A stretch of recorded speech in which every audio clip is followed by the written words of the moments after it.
ಭಕ್ತ್ಯಾ ಸ್ತುತ್ಯಾ ವಿರಕ್ತ್ಯಾ ಭಜದಮರಜನೋನ್ನತ್ಯಭೂತ್ಯರ್ಪಕಾಯ ಕ್ಷಿತ್ಯಾ ಮತ್ಯಲ್ಪಭೃತ್ಯೇಷ್ವಪಿ ಕುಜನಕೃತೋದ್ಧತ್ಯಭೂತ್ಯಾಜಕಾಯ ಕರ್ತ್ರೇ ಧರ್ತ್ರೇ ಚ ಹರ್ತ್ರೇ ಹಯಮುಖಹರಯೇ ಮುತ್ರಪಾತ್ರೇ ನಮಸ್ತೆ ತಸ್ಮೈ ಕಸ್ಮೈಚಿದಸ್ಮನ್ಮನಸಿ ಧೃತಕಥಾ ವಿಸ್ಮೃತೌ ಸ್ಮಾರಕಾಯ ತಪೋ ವಿದ್ಯಾ ವಿರಕ್ತ್ಯಾದಿ ಸದ್ಗುಣೌಘಾಕರಾನಹಂ ವಾದಿರಾಜಗುರೂನ್ ವಂದೇ ಹಯಗ್ರೀವಪದಾಶ್ರಯಾನ್ ಶ್ರೀಗುರುಭ್ಯೋ ನಮಃ.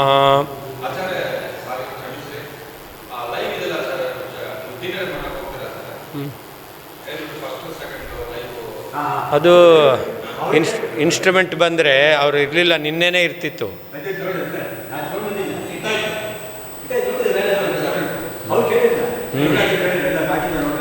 ಅದೇ ಹಾಂ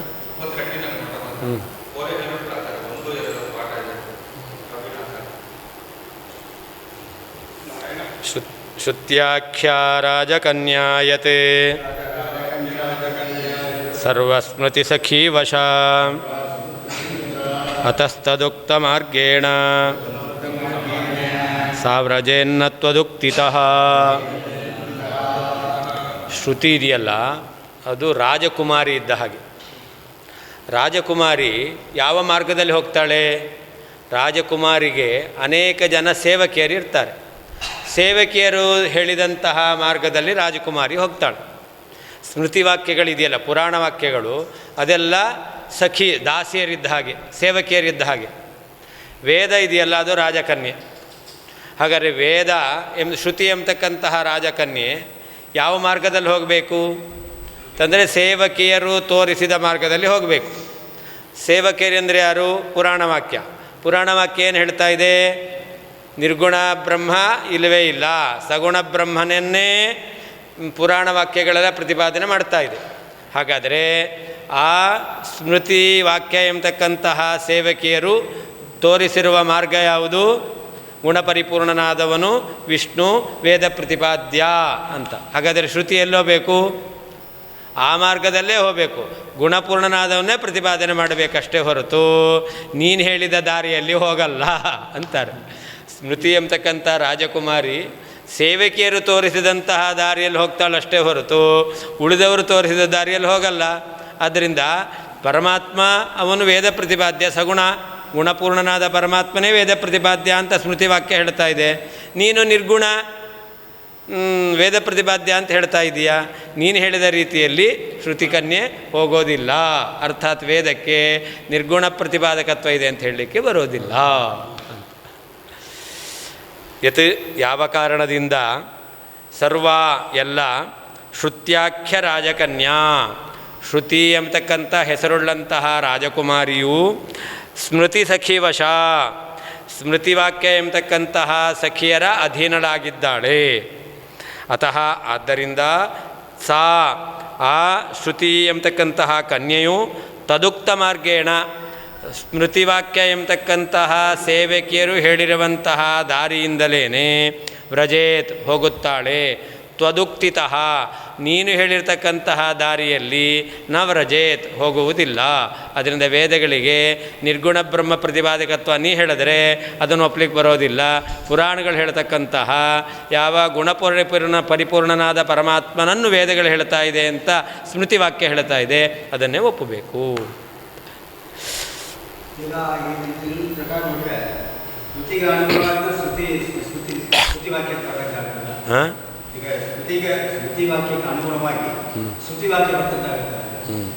ಈಗ ರಾಜಕುಮಾರಿ ಸೇವಕಿಯರ ಮಾರ್ಗದರ್ಶನದಂತೆ ಹೋಗ್ತಾಳೆ.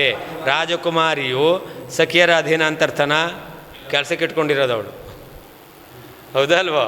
ಹಾಗಾದರೆ ಕೆಲಸಕ್ಕೆ ಇಟ್ಕೊಂಡಿರ್ತಕ್ಕಂಥವ್ರು ಯಾವುದು ಸರಿ ಯಾವುದು ತಪ್ಪು, ಯಾವ ಮಾರ್ಗದಲ್ಲಿ ಹೋದರೆ ಅವಳಿಗೆ ದುಃಖ ಇರಲ್ಲ, ಎಲ್ಲ ತಿಳ್ಕೊಂಡು ಹೇಳಬೇಕು, ಹೌದಲ್ವೋ? ಹಾಗಾದರೆ ಪುರಾಣ ವಾಕ್ಯಗಳೆಲ್ಲ ಯಾವುದು ಸರಿ ಯಾವುದು ತಪ್ಪು ಎಲ್ಲ ವಿಚಾರ ಮಾಡಿ ಶ್ರುತಿಗೆ ಈ ಅರ್ಥ ಅಂತ ಹೇಳ್ತಾ ಇದೆ. ಹೌದಲ್ವೋ?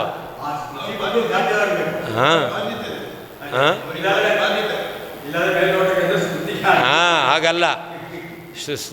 ಸೇವಕಿಯರು ತೋರಿಸಿದ ಮಾರ್ಗದಲ್ಲಿ ಹೋಗ್ತಾರೆ ಅಂತಂದರೆ ಸೇವಕಿಯರು ಯಾವ ಮಾರ್ಗ ಎಂಬತಕ್ಕಂಥದ್ದು ರಾಜಕುಮಾರಿ ಹೋಗಲಿಕ್ಕೆ ಯೋಗ್ಯ ಅದನ್ನು ಅವಳು ನಿರ್ಣಯ ಮಾಡಿರಬೇಕು. ಮಂತ್ರಿಗಳು ಹೋಗ್ತಾರೆ ಅಂತಂದರೆ ಯಾವ ಮಾರ್ಗದಲ್ಲಿ ಹೋದರೆ ಟ್ರಾಫಿಕ್ ಇಲ್ಲ ಅಂತ ಪೊಲೀಸ್ಗಳೆಲ್ಲ ಹೇಳಬೇಕು. ಹಂಗಾರೆ ಮಂತ್ರಿಗಳೆಲ್ಲ ಪೊಲೀಸ್ ಅಧೀನ ಅಂತಾಗುತ್ತಾ? ಸೆಕ್ಯೂರಿಟಿ ಎಲ್ಲ ಅವರ ಅಧೀನ ಅಷ್ಟೇ ಹೊರತು ಸೆಕ್ಯೂರಿಟಿ ಅಧೀನ ಅವರಲ್ಲ.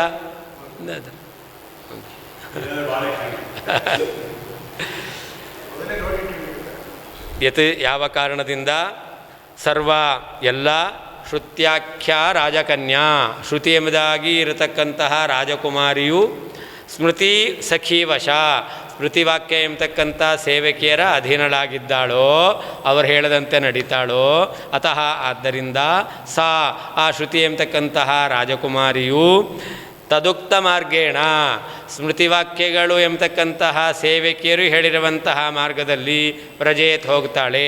ತ್ವದುಕ್ತಿತಃ ನೀನು ಹೇಳ್ತಕ್ಕಂಥ ಮಾತಿನಂತೆ ನ ವ್ರಜೇತ್ ಹೋಗುವುದಿಲ್ಲ.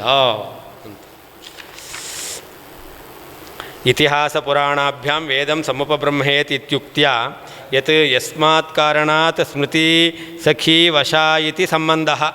ಹಿಂದೆ ಇತಿಹಾಸ ಪುರಾಣಗಳ ಮೂಲಕ ವೇದದ ಅರ್ಥವನ್ನು ನಾವು ನಿರ್ಣಯ ಮಾಡಬೇಕು ಅಂತ ಹೇಳಿರೋದ್ರಿಂದ ಹಾಗಾದರೆ ಆ ಶ್ರುತಿ ಎಂಬತಕ್ಕಂಥದ್ದು ಈ ಪುರಾಣ ಇತಿಹಾಸಗಳ ಅಧೀನ ಅಂತ ಹೇಳದಂತೆ ಆಯಿತು. ಸ್ಮೃತಿ ಎಂಬತಕ್ಕಂಥ ಸಖಿಯ ಅಧೀನದಲ್ಲಿದ್ದಾಳೆ ಅಂತ ಹೇಳದಂತೆ ಆಯಿತು.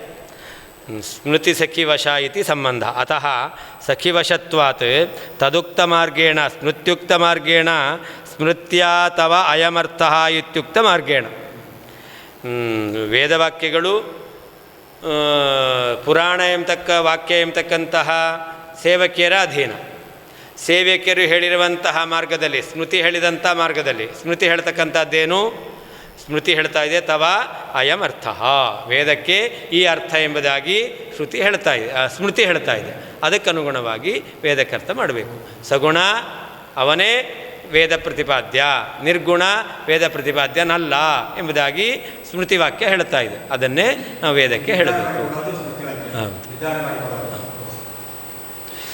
ಸಾ ಅಂತಿದೆ ಅಲ್ಲಿ, ಅದಕ್ಕೆ ಶ್ರುತಿ ವೇದ ಅಂತ ಅರ್ಥ. ಕಿಂಚ ಖಂಡಾರ್ಥವಾದಂತೆ ಸ್ಮರವಾಕ್ಯಂ ಪದಾನಿ ಚ ಯತ್ರ ಸ್ವಾರ್ಥ ವಿಶಿಷ್ಟಾರ್ಥ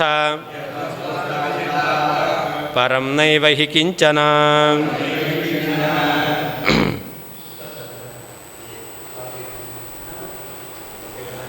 ಇನ್ನು ಅವರು ವೇದ ಎಂಬತಕ್ಕಂಥದ್ದು ಅಖಂಡಾರ್ಥವಾದ ಅಂತ ಹೇಳ್ತಾರೆ. ವೇದಕ್ಕೆ ಅಖಂಡಾರ್ಥವನ್ನು ಹೇಳ್ತಾರೆ. ವೇದಕ್ಕೆ ಅಖಂಡಾರ್ಥವನ್ನು ಹೇಳುತ್ತೆ. ಅಖಂಡಾರ್ಥ ಅಂದ್ರೇನು? ಖಂಡಾರ್ಥ ಅಂದರೆ ಯಾವುದಾದರೂ ಗುಣ ಇದೆ ಅಂತ ತಿಳಿಸಿ ಅವನ್ನು ತಿಳಿಸಿದರೆ ಅದು ಖಂಡಾರ್ಥ. ಗುಣಗಳ ಮೂಲಕ ಅಲ್ಲದೇನೆ ನೇರವಾಗಿ ಬ್ರಹ್ಮನನ್ನೇ ತಿಳಿಸಿಬಿಟ್ರೆ ಆವಾಗ ಧರ್ಮರಹಿತನಾದ ಬ್ರಹ್ಮನನ್ನು ಹೇಳ್ತಾ ಇದೆ, ಅದು ಅಖಂಡಾರ್ಥ. ಧರ್ಮಗಳನ್ನು ತಿಳಿಸುವ ಮೂಲಕ ಪರಮಾತ್ಮನನ್ನು ತಿಳಿಸಿದರೆ ಆವಾಗ ಅದು ಖಂಡಾರ್ಥ ಆಗುತ್ತೆ. ಯಾವ ಧರ್ಮಗಳನ್ನು ತಿಳಿಸದೇನೆ ಬ್ರಹ್ಮನ ಸ್ವರೂಪವನ್ನೇ ತಿಳಿಸಿಬಿಟ್ರೆ ಅದನ್ನು ಅಖಂಡಾರ್ಥ ಅಂತ ಕರೀತಾರೆ. ಅಂದರೆ ವೇದ ಇದೆಯಲ್ಲ ಅದು ಅಖಂಡಾರ್ಥ ಅಂತ. ಅಂದರೆ ಭಗವಂತನನ್ನು ತಿಳಿಸುತ್ತೆ, ಧರ್ಮಗಳನ್ನು ತಿಳಿಸದೆ ಕೇವಲ ಭಗವಂತನ ಸ್ವರೂಪವನ್ನೇ ತಿಳಿಸುತ್ತೆ ಅಂತ ಅವ್ರು ಹೇಳ್ತಾರೆ. ಇದು ತೇ ಅಖಂಡಾರ್ಥವಾದಂ ಸ್ಮರ. ನಿನ್ನ ಅಖಂಡಾರ್ಥವಾದ ಅಂದರೆ ಧರ್ಮರಹಿತನಾದ ಪರಮಾತ್ಮನನ್ನು ವೇದಗಳು ಪ್ರತಿಪಾದನೆ ಮಾಡ್ತಾ ಇದೆ ಎಂಬತಕ್ಕಂತಹ ಈ ನಿನ್ನ ಸಿದ್ಧಾಂತ ಎಂಬತಕ್ಕಂಥದ್ದು ಇದೆಯಲ್ಲ, ಇದನ್ನು ಸ್ವಲ್ಪ ಆಲೋಚನೆ ಮಾಡು ಅಂತಾರೆ. ಯಾಕೆ ಅಂತಂದರೆ ಯತ್ರ ವಾಕ್ಯಂ ಪದಾನಿ ಚ ಸ್ವಾರ್ಥವಿಶಿಷ್ಟಾರ್ಥಪರಂ ನೈವ ಹಿ. ನಿನ್ಮತ ಪ್ರಕಾರ ಯಾವುದೇ ವಾಕ್ಯ ಆಗಲಿ ಯಾವುದೇ ಪದ ಆಗಲಿ ಆ ವಾಕ್ಯದಿಂದ ಪದದಿಂದ ತಿಳಿದು ಬರುವಂತಹ ಏನು ಗುಣ ಇದೆಯೋ ತಾದೃಶ ಗುಣವಿಶಿಷ್ಟನಾದವನನ್ನು ಆ ವೇದ ಎಂಬತಕ್ಕಂಥದ್ದು ಹೇಳ್ತಾ ಇಲ್ಲ. ಈಗ ಒಂದು ಪದ ತೆಗೆದುಕೊಂಡ್ರೆ ಚಕ್ರಿ ಅಂತ ಹೇಳೋದು. ಚಕ್ರಿ ಶಬ್ದಕ್ಕೇನರ್ಥ? ಚಕ್ರ ಎಂಬುವ ಆಯುಧವನ್ನು ಹಿಡಿದವನು ಅಂತ. ಹಾಗಾದರೆ ಚಕ್ರ ಎಂಬತಕ್ಕಂಥ ಆಯುಧವನ್ನು ಹಿಡಿದವನು ಅಂತಂದರೆ ಅವನಲ್ಲಿ ಆಯುಧ ಇದೆ ಅಂತ ಆಯಿತು. ಆಯುಧ ಇದೆ ಅಂತಾರೆ ಹಿಡ್ಕೊಳ್ಳಿಕ್ಕೆ ಕೈ ಬೇಕು ಅಂತಾಯಿತು. ಕೈ ಇದೆ ಅಂತಂದರೆ ಅವಾಗ ಅವನು ಆಕಾರ ಉಳ್ಳವನು ಅಂತಾಯಿತು. ಹೀಗೆಲ್ಲ ಬಂದ್ಬಿಡುತ್ತೆ. ಅದಕ್ಕೋಸ್ಕರ ಚಕ್ರಿ ಎಂಬತಕ್ಕಂಥ ಶಬ್ದ ಚಕ್ರ ಎಂಬತಕ್ಕಂಥ ಆಯುಧ ಉಳ್ಳವನು ಅಂತ ಅರ್ಥ ಹೇಳಿಬಿಟ್ರೆ ಗುಣ ಇದೆ ಅಂತ ಆಗ್ಬಿಡುತ್ತೆ. ಅದಕ್ಕೆ ಚಕ್ರಿ ಅನ್ನೋದು ಧರ್ಮದ ಮೂಲಕ ಪರಮಾತ್ಮನ ತಿಳಿಸೋದಿಲ್ಲ, ಅದು ಧರ್ಮ ವಿಶಿಷ್ಟನಾಗದೇ ಇರತಕ್ಕಂಥ ಬ್ರಹ್ಮನನ್ನು ಹೇಳುತ್ತೆ ಅಂತಿದು ಅವರ ಅಭಿಪ್ರಾಯ.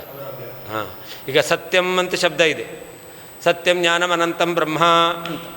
ಸತ್ಯಂ ಎಂಬತಕ್ಕಂಥ ಶಬ್ದ ಸತ್ಯತ್ವ ಗುಣವಿಶಿಷ್ಟ ಅಂತ ಹೇಳಲ್ಲ. ಸತ್ಯತ್ವ ಗುಣವಿಶಿಷ್ಟ ಅಂತ ಹೇಳಿದ್ರೆ ಸತ್ಯತ್ವ ಎಂಬತಕ್ಕಂಥ ಧರ್ಮ ಅದು ಪರಮಾತ್ಮನಲ್ಲಿದೆ ಅಂತ ಹೇಳದಂತಾಯಿತು. ಅದು ಅಖಂಡ ಬ್ರಹ್ಮನನ್ನು ಹೇಳದಂತೆ ಆಗಲಿಲ್ಲ. ಹಾಂ, ಆದ್ದರಿಂದ ವೇದಗಳೆಲ್ಲವೂ ಕೂಡ ನಿರ್ಧರ್ಮಕನಾದ ಸತ್ಯತ್ವಾದಿ ಗುಣವಿಶಿಷ್ಟನಲ್ಲದ ಬ್ರಹ್ಮನನ್ನು ತಿಳಿಸ್ಕೊಡುತ್ತೆ. ಸತ್ಯ ಅಂದ್ರೇನು? ಸತ್ಯತ್ವ ಉಳ್ಳವನು ಅಂತ ಅರ್ಥ ಅಲ್ಲ, ಅಸತ್ಯ ಅಲ್ಲ ಅಂತ ಅರ್ಥ. ಬ್ರಹ್ಮ ಸತ್ಯ ಅಂದರೆ ಅಸತ್ಯ ಅಲ್ಲ ಅಂತ ಅರ್ಥ. ಹಾಂ, ಅವ್ರ ಮತ ಪ್ರಕಾರ ಏನು ಪರಸ್ಪರ ವಿರುದ್ಧವಾದವುಗಳಲ್ಲಿ ಒಂದಿಲ್ಲ ಅಂದರೆ ಒಂದಿರಬೇಕು ಅಂತಿಲ್ಲ. ಅದರಿಂದಲೇ ಸಹಸದ್ ವಿಲಕ್ಷಣ ಅಂತಾರೆ ಅವರು. ನಾವು ಹೇಳ್ತೇವೆ ಸತ್ತಾಗಿದ್ದರೆ ಅಸತ್ವ ಇರಲ್ಲ, ಅಸತ್ತಾಗಿದ್ದರೆ ಸತ್ವ ಇರಲ್ಲ, ಸತ್ವ ಇಲ್ಲ ಅಂದರೆ ಅಸತ್ವ ಇರುತ್ತೆ, ಅಸತ್ವ ಇಲ್ಲ ಅಂದರೆ ಸತ್ವ ಇರುತ್ತೆ. ನಾವು ಹೇಳ್ತೇವೆ ಪರಸ್ಪರ ವಿರುದ್ಧವಾದವುಗಳಲ್ಲಿ ಒಂದಿದೆ ಅಂದರೆ ಇನ್ನೊಂದಿರಲ್ಲ. ಅವರೆಲ್ಲ ಅದಿಲ್ಲ. ಈ ಪ್ರಪಂಚ ಅದು ಸತ್ವ ಅಲ್ಲ, ಅಸತ್ವ ಅಲ್ಲ. ಅಂದರೆ ಸತ್ತಲ್ಲ ಅಸತ್ವ ಬಂತೂ ಇಲ್ಲ, ಅಸತ್ತಲ್ಲ ಸತ್ವ ಬಂತೂ ಇಲ್ಲ. ಇಲ್ಲ, ಅದಕ್ಕೆ ಶುಕ್ತಿರಹಿತ ಅಂತ ಹೇಳ್ತಾರೆ. ಅದಕ್ಕೂ ಇದಕ್ಕೂ ಅನ್ವಯ ಆಗಲ್ಲ, ಆದ್ದರಿಂದ ಒಪ್ಪಲಿಕ್ಕೆ ಬರಲ್ಲ ಅಂತ ಹೇಳೋದು. ಅದನ್ನೇ ನಿನ್ನೆ ಬಂತಲ್ಲ, ಶುಕ್ತಿರಜತ ಅದು ಸಶೇಷ ಬಾಧ ಉಳ್ಳದ್ದು, ಜಗತ್ತು ನಿಶೇಷ ಬಾಧ ಉಳ್ಳದ್ದು. ಅದೆರಡನ್ನೂ ಕೂಡ ಒಂದೇ ಅಂತ ಹೇಳಲಿಕ್ಕೆ ಬರಲ್ಲ ಅಂತ ನಿನ್ನೆ ಹೇಳ್ತಾರೆ. ಅವ್ರು ಹೇಳ್ತಾರೆ, ಅದು ಸರಿಯಲ್ಲ. ಅವರೆಲ್ಲ ಹೇಳಿದ್ದು ಸರಿಯಾಗಿಬಿಟ್ಟಿದ್ರೆ ಅವಾಗ ಈ ಯುಕ್ತಿ ಮಲ್ಲಿಕ ಬರ್ತಾನೆ ಇರಲಿಲ್ಲ. ಎಲ್ಲ ತಲೆ ಅಲ್ಗಾಡಿಸ್ಬೇಕು ಸರಿ ಅಂತ. ಅಂದರೆ ಅವ್ರು ಹೇಳಿದ್ದು ಸರಿಯಲ್ಲ ಅನ್ಲಿಕ್ಕೇ ಇದನ್ನು ಹೇಳ್ತಾರೆ.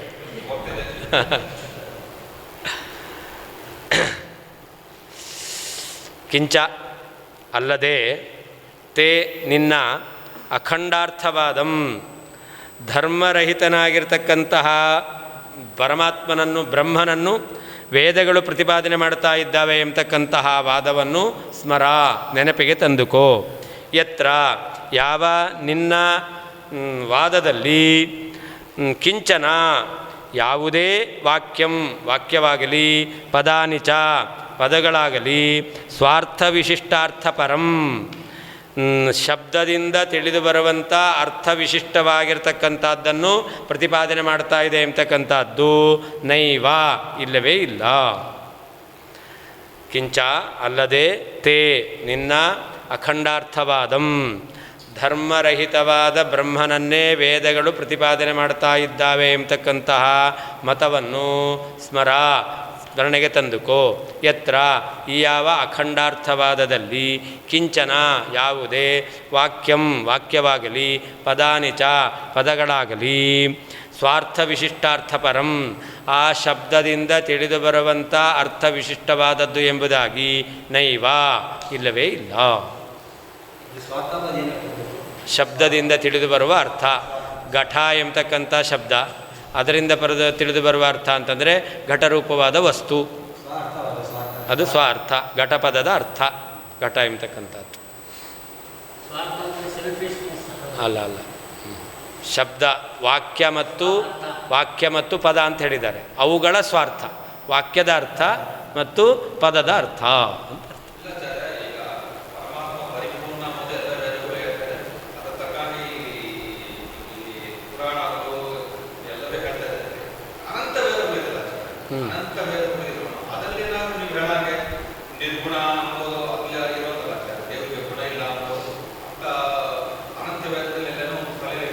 ಅದಕ್ಕೆ ವೇದವ್ಯಾಸದೇವರು ಸರ್ವಜ್ಞರು ತಾನೆ, ಹಾಂ, ಅದಕ್ಕೆ ನಾನು ಕೇಳ್ತಾ ಇರೋದು, ವೇದವ್ಯಾಸದೇವರು ಸರ್ವಜ್ಞರು ಹೌದೋ ಅಲ್ವೋ? ಒಪ್ತಿರ ತಾನೆ? ಅವರು ವೇದಕ್ಕೆ ಅರ್ಥ ಹೇಗೆ ಮಾಡಬೇಕು ಅಂತ ಹೇಳಲಿಕ್ಕೆ ವೇದವ್ಯಾಸದೇವರ ಬ್ರಹ್ಮಸೂತ್ರವನ್ನು ಆಧಾರವಾಗಿ ಇಟ್ಕೊಂಡಿದ್ದಾರೆ ತಾನೆ. ಹಾಗಾದರೆ ವೇದವ್ಯಾಸದೇವರು ಬ್ರಹ್ಮಸೂತ್ರದಲ್ಲಿ ಓಂ ಗತಿ ಸಾಮಾನ್ಯಾತ್ ಓಂ ಅಂತ ಒಂದು ಬ್ರಹ್ಮಸೂತ್ರ ಹೇಳಿದ್ದಾರೆ. ಎಲ್ಲ ವೇದಗಳು ಕೂಡ ಒಂದೇ ರೀತಿಯಾದ ವಿಷಯವನ್ನು ತಿಳಿಸ್ತಾ ಇದೆ. ಆದ್ದರಿಂದ ಸರ್ವಜ್ಞರಾದ ವೇದವ್ಯಾಸದೇವರಿಗೆ ನಿರ್ಗುಣ ಅಂತ ಪ್ರತಿಪಾದನೆ ಮಾಡ್ತಕ್ಕಂತಹ ಅನಂತ ವೇದಗಳಲ್ಲಿ ಒಂದು ವಾಕ್ಯವೂ ಇಲ್ಲ. ಅದು ವೇದವ್ಯಾಸದೇವರು ಬ್ರಹ್ಮಸೂತ್ರ ನಿರ್ಣಯ ಮಾಡಿ ಹೇಳಿದ್ದಾರೆ. ಅದಕ್ಕೆ ಬ್ರಹ್ಮಸೂತ್ರಕ್ಕೆ ಅನುಗುಣವಾಗಿ ವೇದಾರ್ಥ ಮಾಡಬೇಕು. ನಮಗೆಲ್ಲ ಗೊತ್ತಾಗಲ್ಲ ಅನಂತ ವೇದ. ಆದ್ದರಿಂದ ಇರೋ ವೇದಗಳೇ ಗೊತ್ತಿಲ್ಲ. ಒಂದು ವೇದ ಗಾಯತ್ರಿ ಮಂತ್ರವೇ ಸರಿಯಾಗಿ ಗೊತ್ತಿಲ್ಲ. ಹಾಗೆ ಆದ್ದರಿಂದ ನಿಮಗೆ ಅಂತ ಹೇಳಿಲ್ಲ ನಾನು. ನಿರ್ಗುಣ ಇತಿ ಸಾಮಾನ್ಯತಃ ಸಕಲ ಗುಣನಿಷೇಧಕ ನಿರ್ಗುಣೋಕ್ತೇ ತ್ರಿಗುಣವರ್ಜಿತತ್ವರೂಪ ಸಂಕುಚಿತಾರ್ಥಕಥನೇನ ಕಥಂ ವಿಷ್ಣು ವಿಷಯತ ಇತಿ ಶಂಕಾಂ ನಿರಾಕರ್ತುಮಾಹ. ಅಲ್ಲಿ ನಿರ್ಗುಣ ಅನ್ನೋದಕ್ಕೆ ಮೇಲ್ನೋಟದಿಂದ ಏನು ಅರ್ಥ ತಿಳಿದು ಬರುತ್ತೆ? ನಿರ್ಗುಣ ಅನ್ನೋದಕ್ಕೆ ಗುಣರಹಿತ ಅಂತ ಅರ್ಥ ತಿಳಿದು ಬರುತ್ತೆ. ಹಾಗಾದರೆ ಗುಣರಹಿತ ಅನ್ನೋಕ್ಕೆ ಏನರ್ಥ? ಯಾವ ಗುಣವೂ ಇಲ್ಲ ಅಂತ ಅರ್ಥ ಆಯಿತು, ಹೌದಲ್ವ? ನಿರ್ಗುಣ ಶಬ್ದದಿಂದ ತಿಳಿದುವಂಥ ಅರ್ಥ ಯಾವ ಗುಣವೂ ಇಲ್ಲ ಅಂತ ಶಬ್ದ ತಿಳಿದು ಬರೋದು. ಅದಕ್ಕೆ ನಾವೇನು ಅರ್ಥ ಮಾಡಿದ್ವಿ? ನಿರ್ಗುಣ ಅನ್ನೋದಕ್ಕೆ ತ್ರಿಗುಣರಹಿತ ಅಂತ ಅರ್ಥ ಮಾಡಿದ್ದು ಅಲ್ವ? ನಾವು ಅರ್ಥ ಮಾಡಿದ್ದು ಪರಮಾತ್ಮನಲ್ಲಿ ತ್ರಿಗುಣಗಳಿಲ್ಲ ಅಂತ. ಹಾಗಾದರೆ ನಿರ್ಗುಣ ಶಬ್ದದಿಂದ ಏನೂ ಗುಣ ಇಲ್ಲ ಅಂತ ತಿಳಿದು ಬರ್ತಾ ಇದೆ. ಅದನ್ನು ಬಿಟ್ಬಿಟ್ಟು ನೀವು 3 ಗುಣ ಇಲ್ಲ ಅಂತ ಅರ್ಥ ಮಾಡ್ತಾ ಇದ್ದೀರಾ. ಆದ್ದರಿಂದ ಶಬ್ದದಿಂದ ತಿಳಿದು ಬರುವ ಅರ್ಥವನ್ನು ಒಪ್ಪಲಿಲ್ಲ ಅಂತ ನಮ್ಮ ಮೇಲೆ ಆಕ್ಷೇಪ ಮಾಡಬೇಕು. ಅದಕ್ಕೆ ಉತ್ತರ ಕೊಡ್ತಾ ಇದ್ದಾರೆ. ಏನಂತ? ನೀನು ಎಲ್ಲಿಯಾದರೂ ಶಬ್ದದಿಂದ ತಿಳಿದು ಬರುವ ಅರ್ಥ ವಿಶಿಷ್ಟವಾಗಿರ್ತಕ್ಕಂಥದ್ದನ್ನು ಒಪ್ಪಿದೆಯಾ ನೀನು? ಇಲ್ಲವೇ ಇಲ್ಲ. ಮತ್ತು ಇಲ್ಲಿ ಯಾಕೆ ಆಗ್ರಹ? ಸತ್ಯಂ ಜ್ಞಾನಮನಂತಂ ಬ್ರಹ್ಮ ಎಂಬಲ್ಲೆಲ್ಲ ಸತ್ಯ ಶಬ್ದ ಇದೆ, ಜ್ಞಾನ ಶಬ್ದ ಇದೆ, ಅನಂತ ಶಬ್ದ ಇದೆ. ಅಲ್ಲೆಲ್ಲ ಶಬ್ದದಿಂದ ತಿಳಿದು ಬರುವ ಅರ್ಥ ಸತ್ಯತ್ವ, ಜ್ಞಾನತ್ವ, ಅನಂತತ್ವ. ಇದು ಬ್ರಹ್ಮನಲ್ಲಿ ನೀವು ಒಪ್ಪಿದೆಯಾ? ಇಲ್ಲ. ಹಾಗಾದ್ರೆ ನಿರ್ಗುಣ ಎಂಬತಕ್ಕಂಥ ಶಬ್ದದಲ್ಲಿ ಮಾತ್ರ ಸರ್ವಥಾ ಗುಣರಹಿತ ಅಂತ ಅರ್ಥ ಯಾಕೆ ಮಾಡ್ತೀಯ? ಸತ್ಯತ್ವಾದಿ ಗುಣ ಇಲ್ಲ ಅಂತ ಹೇಳ್ತೀಯ. ಹಾಗಾದರೆ ಅವನಲ್ಲಿ ನಿರ್ಗುಣತ್ವ ಎಂಬತಕ್ಕಂಥದ್ದು ನಿರ್ಗುಣ ಶಬ್ದದಿಂದ ತಿಳಿದು ಬರ್ತಾ ಇದೆ. ಆ ನಿರ್ಗುಣದಿಂದ ಶಬ್ದದಿಂದ ತಿಳಿದು ಬರುವಂತಹ ಏನು ಮುಖ್ಯ ಅರ್ಥ ಇದೆ ಅದು ಒಪ್ಪಬಾರ್ದು. ಯಾಕೆ? ಅದು ಒಪ್ಪುಬಿಟ್ರೆ ಅಖಂಡ ಅರ್ಥ ಬಿದ್ದೋಗುತ್ತೆ. ಅದನ್ನೇ ಹೇಳಿದೆ, ನೀನು ಅಖಂಡಾರ್ಥವನ್ನು ಒಪ್ಪುವವನು. ಅಂದರೆ ಧರ್ಮ ವಿಶಿಷ್ಟವಾದಂತಹ ವಸ್ತುವನ್ನು ಪ್ರತಿಪಾದನೆ ಮಾಡೋದಿಲ್ಲ. ಧರ್ಮ ವಿಶಿಷ್ಟವಾದ ವಸ್ತು ಅಂದರೆ ಏನರ್ಥ? ಶಬ್ದದಿಂದ ವಾಕ್ಯದಿಂದ ತಿಳಿದು ಬರುವಂತಹ ಯಾವ ಅರ್ಥ ಇದೆಯೋ ಆ ಅರ್ಥ ವಿಶಿಷ್ಟವಾದದ್ದು. ಅದನ್ನು ಒಪ್ಪುಬಿಟ್ರೆ ಏನಾಯಿತು? ಖಂಡಾರ್ಥ ಆಯಿತು. ಹಾಗಾದರೆ ಶಬ್ದದಿಂದ ವಾಕ್ಯದಿಂದ ತಿಳಿದು ಬರುವಂತಹ ಏನು ಅರ್ಥ ಇದೆ ತದ್ವಿಶಿಷ್ಟವಾದ ವಸ್ತುವನ್ನು ನೀನು ಒಪ್ಪೋದಿಲ್ಲ. ಇದು ನಿನ್ನ ಸಿದ್ಧಾಂತ ತಾನೇ? ಹಾಗಾದರೆ ನಿರ್ಗುಣ ಎಂಬತಕ್ಕಂಥ ಶಬ್ದದಿಂದ ತಿಳಿದು ಬರುವ ಅರ್ಥ ಏನು? ಸರ್ವಥಾ ಗುಣರಹಿತ ಅಂತ ಒಪ್ಪಬೇಕು ಅಂತ ಹೇಳ್ತೀಯ. ಹಾಗಾದರೆ ಸರ್ವಥಾ ಗುಣರಹಿತ ಎಂಬತಕ್ಕಂತಹ ಅರ್ಥವನ್ನು ಒಪ್ಪಬೇಕು ಅಂತಾದರೆ ಆವಾಗ ನೀನು ಏನು ಬಿಟ್ಟಂತೆ ಆಯಿತು? ಅಖಂಡಾರ್ಥವನ್ನು ಬಿಟ್ಟಂತೆ ಆಯಿತು. ಯಾಕೆ? ನಿರ್ಗುಣತ್ವ ಎಂಬತಕ್ಕಂತಹ ನಿರ್ಗುಣ ಶಬ್ದಬೋಧ್ಯವಾದ ಅರ್ಥ ವಿಶಿಷ್ಟನಾದವನು ಬ್ರಹ್ಮ ಅಂತ ಹೇಳ್ತಾ ಇದೆಯಾ. ಆದ್ದರಿಂದ ಅಖಂಡಾರ್ಥತ್ವವನ್ನು ಬಿಟ್ಟಂತೆ ಆಯಿತು. ಬಿಟ್ಟೋಯ್ತು ಅಂತ ಹೇಳ್ತಾ ಇದ್ದಾರೆ. ಅದಕ್ಕೆ ಹೇಳ್ತಾರೆ ತ್ರಿಗುಣವರ್ಜಿತತ್ವ ರೂಪ ಸಂಕುಚಿತಾರ್ಥ ಕಥನೇನ. ನಾವೇನು ಹೇಳ್ತೇವೆ? 3 ಗುಣರಹಿತನಾಗಿದ್ದಾನೆ ಎಂಬುದಾಗಿ ನಿರ್ಗುಣ ಎಂಬತಕ್ಕಂಥ ಶಬ್ದಕ್ಕೆ ಸಂಕುಚಿತವಾದ ಅರ್ಥ ಮಾಡಬೇಕಾಗತ್ತೆ. ಮಾಡೋದರಿಂದಾಗಿ ಕಥಂ ವಿಷ್ಣು ವಿಷಯತ. ಹಾಗಾದರೆ ನಿರ್ಗುಣ ಎಂಬತಕ್ಕಂತಹ ಶಬ್ದವನ್ನು ವಿಷ್ಣು ಪರವಾಗಿ ನೀವೇ ಹೇಳ್ತೀರಾ. ಯಾಕೆ? ನಿರ್ಗುಣ ಎಂಬತಕ್ಕಂಥ ಶಬ್ದದಿಂದ ತಿಳಿದು ಬರುವ ಅರ್ಥ ಏನು? ಗುಣರಹಿತ. ಅದನ್ನು ನೀವು ಒಪ್ಪಲಿಲ್ಲ ಅಂತ ಹೇಳಿದ್ರೆ ಅದಕ್ಕೆ ಹೇಳ್ತಾ ಇದ್ದಾರೆ ಅಖಂಡಾರ್ಥವಾದವನು ಒಪ್ಪುವನು ನೀನು. ನಿನ್ನ ಅಭಿಪ್ರಾಯ ಏನು ಅಂತಂದರೆ ಅದಕ್ಕೆ ಹೇಳಿದ್ದು ಸ್ವಾರ್ಥ ವಿಶಿಷ್ಟಾರ್ಥ ಪರಂ ನೈವ. ಶಬ್ದದಿಂದ ತಿಳಿದು ಬರುವಂತಹ ಅರ್ಥ ಏನಿದೆ ಆ ಅರ್ಥ ವಿಶಿಷ್ಟವಾಗಿರ್ತಕ್ಕಂಥದ್ದನ್ನು ಹೇಳೋದಿಲ್ಲ ಅನ್ನೋದೇ ನಿನ್ನ ಅಭಿಪ್ರಾಯ. ಹಾಗಾದರೆ ನಿರ್ಗುಣ ಎಂಬತಕ್ಕಂಥ ಶಬ್ದ ಸರ್ವಥಾ ಗುಣರಹಿತ, ಅದನ್ನು ಹೇಳೋದಿಲ್ಲ ಅಂತಾಯಿತು. ಹಾಗಾದ್ರೆ ಏನು ಮಾಡಬೇಕು? ಸರ್ವಥಾ ಗುಣರಹಿತ ಅನ್ನೋದನ್ನು ಹೇಳಲ್ಲ. ಹಾಗಾದರೆ ತ್ರಿಗುಣ ಶಬ್ದದಿಂದ ಹೇಳಬೇಕು. ಹಾಗಾದರೆ ಪ್ರಾಕೃತಿಕ ಗುಣವೇ ಇಲ್ಲ ಅಂತ ನಾವು ಹೇಳಿದ ರೀತಿಯಲ್ಲಿ ಅರ್ಥ ಮಾಡಬೇಕಾಗತ್ತೆ. ಯಸ್ಮಾತ್ ತ್ವದುಕ್ತ ವಾಕ್ಯಾರ್ಥಃ ತ್ವಯೈವ ತ್ಯಾಜಿತೋಖಿಲಃ ತಸ್ಮಾದೈಕ್ಯಂ ನೈವ ಸಿದ್ಧೇತ್ ನಿರ್ಗುಣತ್ವಾದಿಕಂಚತೆ. ನೀನು ಹೇಳಿರ್ತಕ್ಕಂತಹ ವಾಕ್ಯಾರ್ಥ ಇದೆಯಲ್ಲ, ಅದನ್ನು ನೀನೇ ತ್ಯಾಗ ಮಾಡಿದ್ದೀಯ. ಯಾಕೆ ಅಂತಂದರೆ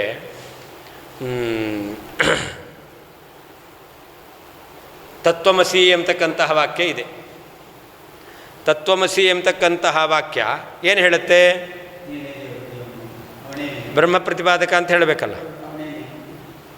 ಅವನೇ ನೀನು ಅಂದ್ರೇನು? ಐಕ್ಯ ಅಂತ ಅರ್ಥ. ಹಾಗಾದರೆ ಬ್ರಹ್ಮನಲ್ಲಿ ಐಕ್ಯ ಎಂಬತಕ್ಕಂತಹ ಧರ್ಮ ಇದೆಯಾ? ಬ್ರಹ್ಮನಲ್ಲಿ ಐಕ್ಯ ಎಂಬತಕ್ಕಂಥ ಧರ್ಮ ಇದೆಯಾ? ಧರ್ಮ ಒಪ್ಪಲಿಕ್ಕೆ ಬರಲ್ಲ. ಧರ್ಮ ಒಪ್ಪಿಬಿಟ್ರೆ ನಿರ್ಗುಣ ಆಗ್ಲಿಕ್ಕೆ ಸಾಧ್ಯ ಇಲ್ಲ. ಹಾಗಾದರೆ ಶಬ್ದದಿಂದ ತಿಳಿದು ಬರುವಂತಹ ಅರ್ಥ ಏನಿದೆ ಅದು ಬ್ರಹ್ಮನಲ್ಲಿ ಅನ್ವಯ ಆಗಲ್ಲ ಅನ್ನೋದು ಅದನ್ನು ನೀನೇ ತ್ಯಾಗ ಮಾಡಿದ್ದೀಯ.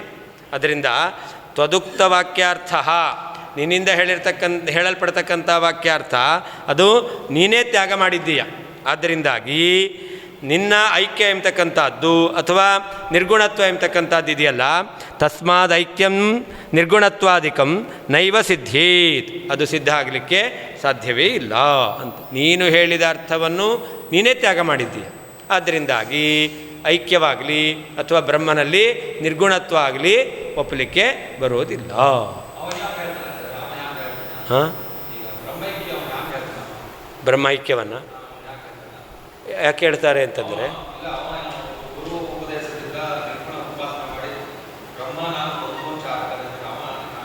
ವೇದ ಹೇಳುತ್ತಲ್ಲ ಬ್ರಹ್ಮವಿದ್, ಅದೇ ವೇದ ಬ್ರಹ್ಮವಿದ್ ಬ್ರಹ್ಮ ಇವ ಭವತಿ ಅಂತ ಹೇಳಿದೆ. ಬ್ರಹ್ಮಜ್ಞಾನವನ್ನು ಪಡೆದವನು ಬ್ರಹ್ಮನೇ ಆಗ್ತಾನೆ. ಆದ್ದರಿಂದ ಬ್ರಹ್ಮ ಜೀವ ಅವರಿಗೆ ಐಕ್ಯವನ್ನು ಹೇಳಲೇಬೇಕು. ಜೀವ ಬ್ರಹ್ಮನನ್ನು ತಿಳಿಯುವವನು, ಜೀವ ಬ್ರಹ್ಮನನ್ನು ತಿಳಿಯುವವನು, ಬ್ರಹ್ಮನನ್ನು ತಿಳಿದಿದ್ದರಿಂದ ಬ್ರಹ್ಮ ಇವ ಭವತಿ, ಬ್ರಹ್ಮನೇ ಆಗ್ತಾನೆ. ಆದ್ದರಿಂದ ಐಕ್ಯ ಎಂಬತಕ್ಕಂಥದ್ದು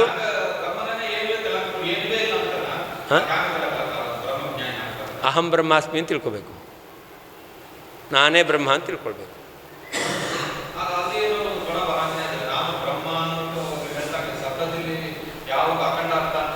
ಹೌದು, ನಾನು ಬ್ರಹ್ಮ ಅಂತ ಅಷ್ಟೇ ತಿಳ್ಕೊಬೇಕು. ನನ್ನಲ್ಲಿ ಗುಣಪೂರ್ಣತ್ವ ಇದೆ ಅದೆಲ್ಲ ತಿಳ್ಕೊಳ್ಳಿಕ್ಕಿಲ್ಲ. ನಾನು ಬ್ರಹ್ಮ, ನಾನು ನಿರ್ಗುಣ ಬ್ರಹ್ಮಸ್ವರೂಪಿ ಅಷ್ಟೇ ತಿಳ್ಕೊಳ್ಬೇಕು. ಹಾಂ, ನಿರ್ಗುಣತ್ವ ಎಂಬತಕ್ಕಂಥ ಧರ್ಮ ಬಂದು ನಾವು ಹೇಳ್ತೇವೆ, ಅವ್ರು ಹೇಳೋದು ನಿರ್ಗುಣ ಬ್ರಹ್ಮ ಅಂತ. ನಿರ್ಗುಣತ್ವನೂ ಇಲ್ಲ ಅಲ್ಲಿ, ಅವನಲ್ಲಿ ಅದು ಇಲ್ಲ ಅಂತ. ಯಾವ ಧರ್ಮವೂ ಇಲ್ಲ.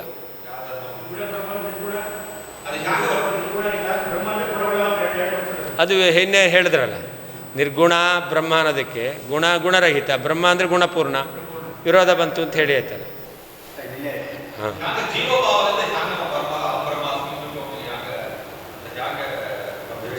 ಏನು ಜೀವ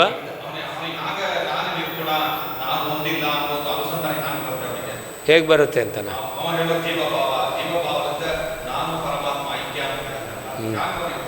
ಈಗ ಕಾಫಿ ಕುಡಿದ್ರ ಟೀ ಕುಡಿದ್ರ? ಕಾಫಿ ಕುಡಿದ್ರೆ ಟೀ ಕುಡಿದ್ರ? ಹಾಂ, ಕಾಫಿ ಕುಡಿದ್ರಲ್ಲ, ಸಂತೋಷ ಆಯಿತಾ? ಹೆಂಗಾಯಿತು? ನನ್ನ ಹತ್ರ ಕೇಳ್ರಿ.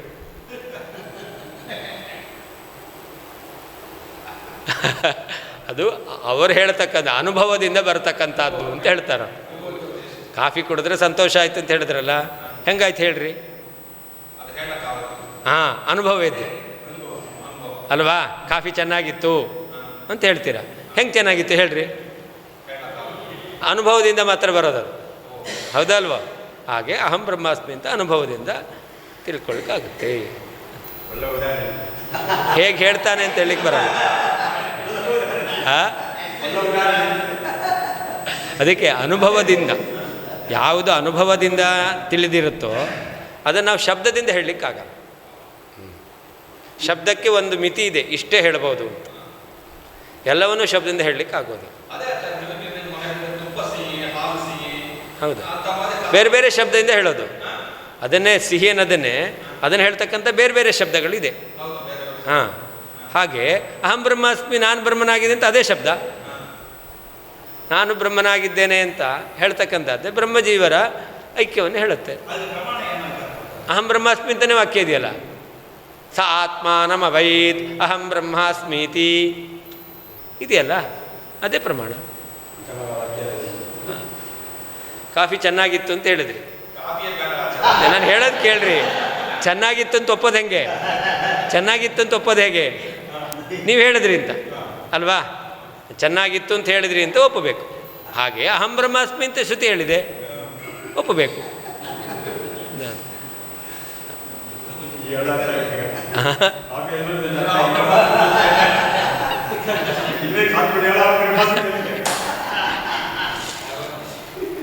ಯಸ್ಮಾತ್ ಯಾವ ಕಾರಣದಿಂದ ಅಖಿಲ ಸಮಸ್ತವಾದ ತ್ವದುಕ್ತ ವಾಕ್ಯಾರ್ಥ ನೀನೇ ಹೇಳಿದಂತಹ ಐಕ್ಯ ಮತ್ತು ನಿರ್ಗುಣತ್ವ ಎಂಬತಕ್ಕಂತಹ ಅರ್ಥವು ತ್ವಯೈವ ನಿನ್ನಿಂದಲೇ ತ್ಯಾಜಿತಃ ತ್ಯಾಗ ಮಾಡಲ್ಪಟ್ಟಿದೆಯೋ ತಸ್ಮಾತ್ ಆದ್ದರಿಂದ ತೇ ನಿನ್ನ ಐಕ್ಯವು ನಿರ್ಗುಣತ್ವಾದಿಕಂ ನಿರ್ಗುಣತ್ವವೇ ಮೊದಲಾಗಿರ್ತಕ್ಕಂಥವುಗಳು ನೈವ ಸಿದ್ಧೇತ್ ಸಿದ್ಧವಾಗುವುದಿಲ್ಲ. ಯಸ್ಮಾತ್ ಯಾವ ಕಾರಣದಿಂದ ಅಖಿಲ ಎಲ್ಲ ತ್ವದುಕ್ತ ವಾಕ್ಯಾರ್ಥ ನೀನೇ ಹೇಳಿದ ಐಕ್ಯ ನಿರ್ಗುಣತ್ವ ಎಂಬತಕ್ಕಂತಹ ಈ ಅರ್ಥವು ತ್ವಯೈವ ನಿನ್ನಿಂದಲೇ ತ್ಯಾಜಿತಃ ತ್ಯಾಗ ಮಾಡಲ್ಪಟ್ಟಿದೆಯೋ ತಸ್ಮಾತ್ ಆದ್ದರಿಂದ ತೇ ನಿನ್ನಗೆ ಐಕ್ಯವು ನಿರ್ಗುಣತ್ವಾದಿಕಂಚ ನಿರ್ಗುಣತ್ವ ಮೊದಲಾದವುಗಳು ನೈವ ಸಿದ್ಧೇತ್ ಸಿದ್ಧವಾಗುವುದಿಲ್ಲ. ತಸ್ಮಾತ್ ತ್ವದುಕ್ತ ವಾಕ್ಯಾರ್ಥಸ್ಯೈವ ತ್ವಯೈವ ತ್ಯಾಜಿತತ್ವಾತ್ ನೀನು ಹೇಳಿರ್ತಕ್ಕಂತಹ ಏನು ವಾಕ್ಯದ ಅರ್ಥ ಇದೆಯೋ ಅದನ್ನು ನೀನೇ ತ್ಯಾಗ ಮಾಡಿಸಿದ್ದೀಯಾ, ಬಿಡಿಸಿದ್ದೀಯಾ, ಅದರಿಂದಾಗಿ ಒಪ್ಪಲಿಕ್ಕೆ ಬರೋದಿಲ್ಲ.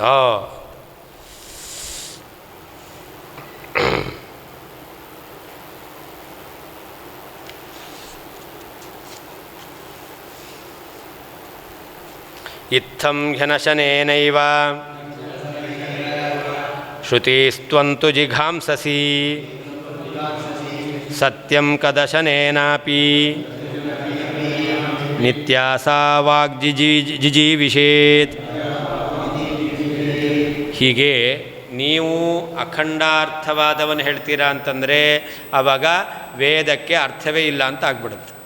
ಅದರಿಂದ ವೇದವನ್ನು ನೀನು ಸಾಯಿಸ್ತಾ ಇದೆಯಾ, ಅದಕ್ಕೆ ಆಹಾರ ಕೊಡದೇನೆ ಅದನ್ನು ನೀನು ಸಾಯಿಸ್ತಾ ಇದೆಯಾ. ಲೋಕದಲ್ಲಿ ಒಂದು ವ್ಯಕ್ತಿ ಜೀವ ಇದೆ, ಆ ಜೀವಕ್ಕೆ ಆಹಾರ ಕೊಟ್ಟರೆ ಬದುಕುತ್ತೆ, ಆಹಾರ ಇಲ್ಲ ಅಂತಂದರೆ ಸಾಯಿತು. ಹಾಗೆ ವೇದವಾಕ್ಯಗಳು ಕೂಡ ಅದೊಂದು ಚೇತನ ಅಂತ ಇಟ್ಕೊಳ್ಳೋದು. ಆ ವೇದವಾಕ್ಯಗಳು ಬದುಕಬೇಕು. ಆ ವೇದವಾಕ್ಯಗಳು ಏನನ್ನಾದರೂ ಪ್ರತಿಪಾದನೆ ಮಾಡುತ್ತೆ ಅಂತ ಹೇಳಬೇಕು. ಏನನ್ನಾದರೂ ಪ್ರತಿಪಾದನೆ ಮಾಡುತ್ತೆ. ನಿರ್ಗುಣ ಎಂಬತಕ್ಕಂಥ ಶಬ್ದ ಇದೆಯಲ್ಲ, ಅದು ವೇದವಾಕ್ಯ ತಾನೇ. ಆ ನಿರ್ಗುಣ ಎಂಬತಕ್ಕಂಥದ್ದು ಏನನ್ನಾದರೂ ಪ್ರತಿಪಾದನೆ ಮಾಡುತ್ತೆ ಅಂತ ಹೇಳಬೇಕು. ಒಂದು ವೇಳೆ ಅದು ಏನೂ ಪ್ರತಿಪಾದನೆ ಮಾಡೋದಿಲ್ಲ ಅಂತ ಆಗಿಬಿಟ್ರೆ ಆ ಶ್ರುತಿವಾಕ್ಯಕ್ಕೆ ಆಹಾರ ಇಲ್ಲ ಅಂತಾಯಿತು, ಅದು ಸತ್ತೋಗುತ್ತೆ. ಲೋಕದಲ್ಲಿ ಒಂದು ಮಾತಿದೆ, ಏನಂತ? ನಥಿಂಗ್ ಇಲ್ಲ something is better than nothing ಅಲ್ವಾ? ತಿನ್ನಲಿಕ್ಕೇನೂ ಇಲ್ಲ ಅಂತಂದರೆ, ಒಳ್ಳೆ ಪುಷ್ಕಳವಾದ ಇವತ್ತು ಊಟ ಇದ್ದಂತೆ ಇತ್ತು ಇಲ್ಲ ಅಂತಂದರೆ ಏನು ಮಾಡಬೇಕು? ಸಿಕ್ಕಿ ತಿನ್ನೋದು ಅಂತ. ಹಾಗೆ ವೇದ ಏನು ಮಾಡುತ್ತೆ?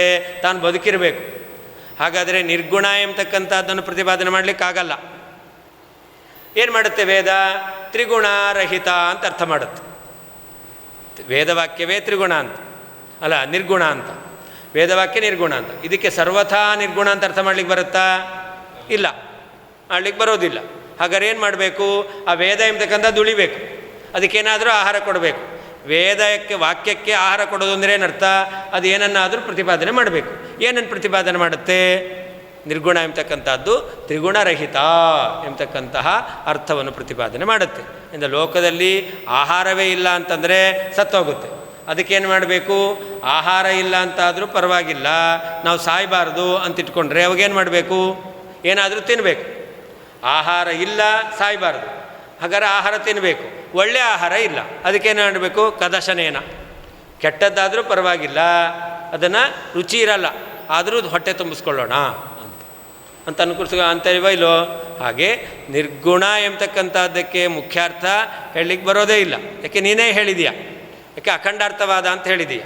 ಅಂದಾಗಿ ಶಬ್ದದಿಂದ ತಿಳಿದು ಬರುವಂತಹ ಅರ್ಥ ವಿಶಿಷ್ಟವಾಗಿ ಪ್ರತಿಪಾದನೆ ಮಾಡೋದಿಲ್ಲ. ಹಾಗಾದರೆ ಆ ಶಬ್ದ ಎಂಬತಕ್ಕಂಥದ್ದು ಅರ್ಥವನ್ನು ಪ್ರತಿಪಾದನೆ ಮಾಡಬೇಕು. ಯಾವ ಅರ್ಥವನ್ನು ಪ್ರತಿಪಾದನೆ ಮಾಡುತ್ತೆ? ತ್ರಿಗುಣರಹಿತ ಎಂಬತಕ್ಕಂಥ ಅರ್ಥವನ್ನು ಪ್ರತಿಪಾದನೆ ಮಾಡುತ್ತೆ. ಇದು ಗುಣರಹಿತ ಅನ್ನೋದು ಊಟವೇ ಇಲ್ಲ, ಆಹಾರವೇ ಇಲ್ಲ. ತ್ರಿಗುಣರಹಿತ ಅಂತ ಹೇಳ್ತಕ್ಕಂಥದ್ದು ಕದಶನ. ಹಾಗಾದರೆ ವೇದ ತಾನು ಬದುಕಬೇಕು ಅಂತ ಏನು ಮಾಡುತ್ತೆ? ತ್ರಿಗುಣರಹಿತ ಎಂಬತಕ್ಕಂಥ ಅರ್ಥವನ್ನು ಹೇಳುತ್ತಷ್ಟೇ ಹೊರತು ಸರ್ವಥಾ ಅದು ಪ್ರತಿಪಾದನೆ ಮಾಡದೆ ಇರೋದೇ ಇಲ್ಲ. ಇತ್ತಂ ಈ ರೀತಿಯಲ್ಲಿ ಅರ್ಥಾತ್ ಧರ್ಮವನ್ನು ಗುಣಗಳನ್ನು ಪ್ರತಿಪಾದನೆ ಮಾಡದೇನೆ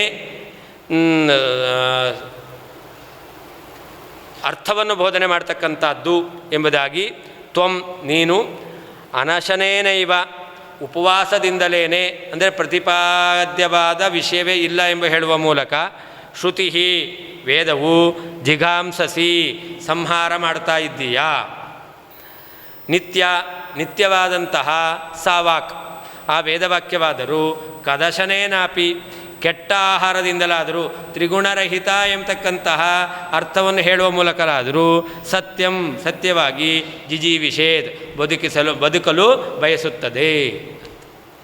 ಇತ್ತಂ ನೀನು ಹೇಳುವ ರೀತಿಯಲ್ಲಿ ಧರ್ಮವನ್ನು ಬೋಧನೆ ಮಾಡದೇನೆ ಕೇವಲ ಸ್ವರೂಪವನ್ನು ಮಾತ್ರ ಪ್ರತಿಪಾದನೆ ಮಾಡ್ತಾ ಇದೆ ಅಂತ ಹೇಳೋದು ಅಂತಾದರೆ ಆಗ ತ್ವಂ ನೀನು ಅನಶನೇನೈವ ವೇದ ವಾಕ್ಯಗಳಿಗೆ ಪ್ರತಿಪಾದ್ಯವಾದದ್ದು ಇಲ್ಲ ಎಂಬುದಾಗಿ ಹೇಳುವ ಮೂಲಕ ಜಿಘಾಂಸಸಿ ವೇದವನ್ನು ಸಂಹಾರ ಮಾಡಲಿಕ್ಕೆ ಬಯಸ್ತಾ ಇದ್ದೀಯಾ. ವೇದವು ನಿತ್ಯವಾದದ್ದು. ನಿತ್ಯವಾದಂತಹ ಸಾ ವಾಕ್ ಆ ವೇದವಾಕ್ಯವು ಕದಶನೇನಾಪಿ ತ್ರಿಗುಣರಹಿತನಾಗಿದ್ದಾನೆ ಎಂಬತಕ್ಕಂಥ ವಿಷಯವನ್ನು ಪ್ರತಿಪಾದನೆ ಮಾಡುವ ಮೂಲಕವಾದರೂ ಸತ್ಯವಾಗಿ ಜಿಜೀವಿಷೇತ್ ಬದುಕಲು ಬಯಸುತ್ತದೆ. ಜೀವ ಹಾಗೆ ತಾನೇ, ಏನಾದರೂ ಆಹಾರ ತಿಂದು ಬದುಕೋಣ ಅಂತ ಅಂತಾನೆ. ವೇದಕ್ಕೆ ಅರ್ಥವೇ ಇಲ್ಲ ಅಂತಾದರೆ ವೇದ ಎಂಬತಕ್ಕಂಥದ್ದು ಸತ್ತಂತೆ ಆಯಿತು. ಹಾಗಾದರೆ ವೇದಕ್ಕೆ ತ್ರಿಗುಣರಹಿತ ಎಂಬತಕ್ಕಂತಹ ಅರ್ಥವನ್ನು ಹೇಳಿದ್ರೆ ಅದು ಕದಶನ ಅಂತ, ಕೆಟ್ಟ ಆಹಾರವನ್ನಾದರೂ ಸ್ವೀಕಾರ ಮಾಡದಂತೆ ಆಯಿತು. ತ್ರಿಗುಣರಹಿತ ನಿರ್ಗುಣ ಅನ್ನೋದಕ್ಕೆ ನಾವು ತ್ರಿಗುಣರಹಿತ ಅಂತ ಅರ್ಥ ಮಾಡಿದ್ದೆವು. ಅವನು ನಿರ್ಗುಣ ಅನ್ನೋದಕ್ಕೆ ಸರ್ವಥಾ ಗುಣರಹಿತ ಅಂತ ಹೇಳಿದ. ನಿರ್ಗುಣ ಶಬ್ದದಿಂದ ತಿಳಿದು ಬರುವ ಅರ್ಥ ಏನು ಗುಣ ಇಲ್ಲ ಅಂತ. ಆ ಶಬ್ದದ ಅರ್ಥ ಒಪ್ಪಲಿಕ್ಕೆ ಬರುತ್ತಾ? ಯಾಕೆ ಬರಲ್ಲ? ಅಖಂಡಾರ್ಥವಾದ ಅಲ್ವಾ? ಹಾಗಾದರೆ ಅಖಂಡಾರ್ಥವಾದ ಅಂತ ಹೇಳ್ತಕ್ಕಂಥ ನೀನು ಏನು ಹೇಳ್ತಾ ಇದ್ದೀಯಾ? ಸರ್ವಥಾ ಆ ಶಬ್ದದಿಂದ ತಿಳಿದು ಬರುವಂಥ ಅರ್ಥ ಒಪ್ಪಲಿಕ್ಕೆ ಬರಲ್ಲ ಅಂತ ಹೇಳಿದೀಯ. ಅಖಂಡಾರ್ಥವನ್ನು ಹೇಳತಕ್ಕಂಥ ನೀನು ಆ ಶಬ್ದದಿಂದ ಏನು ಅರ್ಥ ತಿಳಿದು ಬರ್ತಾ ಇದೆಯೋ ಅದನ್ನು ಒಪ್ಪಲಿಕ್ಕೆ ಬರಲ್ಲ ಅಂತ ಹೇಳಿದೀಯ. ಹಾಗಾದ್ರೆ ನಿರ್ಗುಣ ಎಂಬತಕ್ಕಂಥ ಶಬ್ದದಿಂದ ತಿಳಿದು ಬರುವ ಅರ್ಥ ಏನು? ಗುಣವೇ ಇಲ್ಲ ಅಂತ ಅರ್ಥ. ಅದನ್ನು ಒಪ್ಪಲಿಕ್ಕೆ ಬರಲ್ಲ ಅಂತ ನೀನೇ ಹೇಳಿದೀಯ. ಹಾಗಾದರೆ ನೀನು ನಿರ್ಗುಣ ಎಂಬತಕ್ಕಂಥ ವೇದ ಇದೆಯಲ್ಲ ಅದಕ್ಕೆ ಆಹಾರವನ್ನು ಕೊಡಲಿಲ್ಲ ಅಂದರೆ ಸಾಯಿಸ್ತಾ ಇದೆಯಾ. ಅದಕ್ಕೆ ನಾವೇನು ಮಾಡ್ತೇವೆ? ನಿರ್ಗುಣ ಎಂಬತಕ್ಕಂಥ ಶಬ್ದಕ್ಕೆ ತ್ರಿಗುಣರಹಿತ ಅಂತ ಅರ್ಥ ಮಾಡ್ತೇವೆ. ಇದು ಕದಶನ. ಹಾಗಾದರೆ ಈ ರೀತಿಯಾದಂತಹ ಒಂದು ಶಬ್ದದಿಂದ ಪ್ರತಿಪಾದ್ಯವಾದ ಅರ್ಥ ಇದೆ ಅಂತ ಹೇಳುವ ಮೂಲಕ ಆ ವೇದವಾಕ್ಯವನ್ನು ನಾವು ಬದುಕಿಸ್ತೇವೆ, ನೀನು ಸಾಯಿಸ್ತೀವಿ.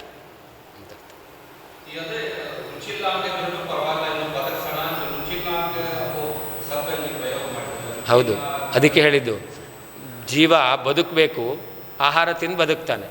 ಆದರೆ ಒಳ್ಳೆ ರುಚಿಯಾದ ಆಹಾರ ಇಲ್ಲ. ಆವಾಗ ರುಚಿ ಇಲ್ಲ ಅಂದರೂ ಕೂಡ ಆಹಾರ ತಿಂತಾನೋ ಇಲ್ಲ, ಬೇರೆ ಏನೂ ಇಲ್ಲ, ಸಾಯುವಂಥ ಪರಿಸ್ಥಿತಿ ಬಂದಿದೆ. ಅಂಥ ಸಂದರ್ಭದಲ್ಲಿ ಒಳ್ಳೆ ರುಚಿಯಾದ ಆಹಾರ ಇಲ್ಲ, ಏನು ಮಾಡ್ತಾನೆ? ರುಚಿ ಇಲ್ಲದಿದ್ರೂ ಕೂಡ ತಿಂತಾನೆ.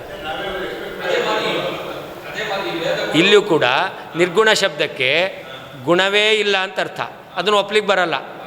ಹಾಗೆ ನಿರ್ಗುಣ ಶಬ್ದಕ್ಕೆ ಏನು ಮಾಡಬೇಕು? 3 ಗುಣ ಇಲ್ಲ ಅಂತ ಅರ್ಥ ಮಾಡಬೇಕು. 3 ಗುಣ ಇಲ್ಲ ಎಂಬತಕ್ಕಂತಹ ಅಮುಖ್ಯವಾದ ಅರ್ಥವನ್ನಾದರೂ ಇಟ್ಕೊಳ್ಬೇಕು. ಮುಖ್ಯವಾದ ಅರ್ಥ ಗುಣವೇ ಇಲ್ಲ ಅಂತ, ಅದನ್ನು ಒಪ್ಪಲಿಕ್ಕೆ ಬರಲ್ಲ. ಹಾಗಾದರೆ ಅಮುಖ್ಯವಾದ ಅರ್ಥ ಒಳ್ಳೆಯ ಫುಡ್ ಇಲ್ಲ, ಹಾಗಾದರೆ ಹಾಳಾಗಿದ್ದಾದರೂ ಪರವಾಗಿಲ್ಲ, ಸ್ವಲ್ಪ ವಾಸನೆ ಬರ್ತಾ ಇದೆ, ಪ್ರಾಣ ಉಳಿಬೇಕಲ್ಲ ಅಂತ ತಿನ್ನಬೇಕಾಗುತ್ತೆ.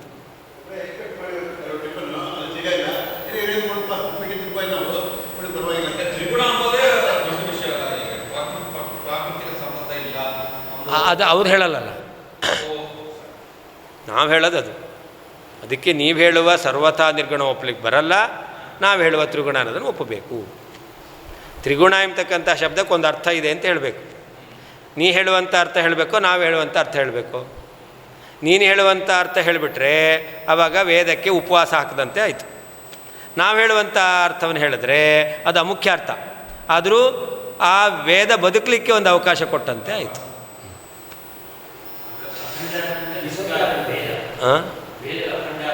ಅಖಂಡ ಅರ್ಥ ಅಂದರೆ ಧರ್ಮವನ್ನು ಪ್ರತಿಪಾದನೆ ಮಾಡದೇನೆ ಧರ್ಮಿಯನ್ನು ಮಾತ್ರ ತಿಳಿಸ್ಕೊಡುತ್ತೆ, ಇದು ಅಖಂಡ ಅರ್ಥ.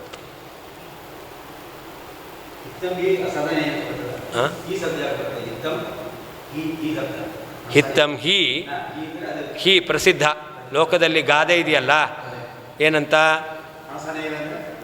ಅನಶನೇನೈವ ಅಂತಂದರೆ ಪ್ರತಿಪಾದ್ಯವಾದದ್ದು ಇಲ್ಲ, ಆಹಾರ ಇಲ್ಲ. ವೇದಕ್ಕೆ ಆಹಾರ ಯಾವುದು? ಪ್ರತಿಪಾದ್ಯವಾದ ವಸ್ತು. ಹಾಂ, ಅಶನ ಅನಶನ, ಕದಶನ ಕೆಟ್ಟ ಆಹಾರ. ಹಾಂ, ಅನಶನೇನ ಅಂದರೆ ಅರ್ಥಾಭಾವ ಲಕ್ಷಣೇನ, ವೇದಕ್ಕೆ ಅರ್ಥವೇ ಇಲ್ಲ, ಪ್ರತಿಪಾದ್ಯವಾದದ್ದು ಇಲ್ಲ ಅಂತ ಅರ್ಥ. ಜಿಘಾಂಸಸಿ ಅಂದರೆ ವೈಯರ್ಥ್ಯ ರೂಪ ಹಿಂಸಾಂ ಕರ್ತುಮಿಚ್ಛಸಿ, ವೇದವು ವ್ಯರ್ಥ. ವ್ಯರ್ಥ ಅಂದರೆ ಏನರ್ಥ? ವೇದವನ್ನು ನೀನು ಸಾಯಿಸ್ತೀಯ ಅಂದರೆ ಏನರ್ಥ? ವೇದಕ್ಕೆ ಅರ್ಥ ಇಲ್ಲ, ವ್ಯರ್ಥ ಎಂಬತಕ್ಕಂಥ ಹಿಂಸೆಯನ್ನು ನೀನು ಮಾಡ್ತಾ ಇದ್ದೀಯ, ಮಾಡಲಿಕ್ಕೆ ಬಯಸ್ತಾ ಇದೆಯಾ.